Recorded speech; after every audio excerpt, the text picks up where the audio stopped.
Minnesota taxpayers and businesses have had a fair share of mixed opinions when it comes to the paid family and medical leave law.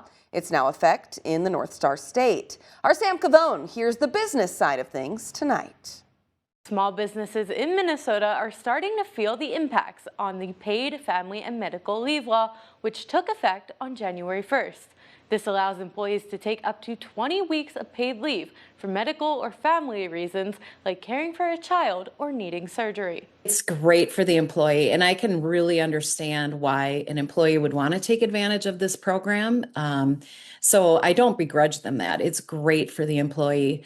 Where I think Minnesota didn't do a great job is thinking on the other side of the equation about the employer. Anita Nelson is a small business owner in the Twin Cities. She says having as many as 2 employees out for 20 weeks will make her pivot and have to bring in contractors to help out, which could cost thousands of dollars. And it also means dividing work among the current staff. Brad Trahan of Express Employment in Rochester says there are still many unknowns with this law. Again, you take a small business owner out there that may have 10 to 12 people, that 1 or 2 people, that staff may produce a lot of work. So again, it's that unknown, and so how do we fill that gap? And it's just one of those things where 20 weeks is a long time. And these unknowns are what worry Nelson the most. I think what worries me the most is just if we have multiple people out at the same time, how do we staff for that?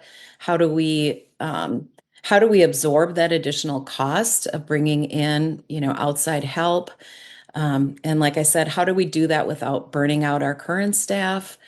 So it's the unknowns of, if somebody perhaps has a child and is taking, time, or, then needs to help with a sick relative. I mean, there's just a lot of unknowns as far as how much are people going to be taking advantage of the program. I also reached out to some other businesses who were hesitant to be interviewed for a variety of reasons, but they said they are all in favor of the law.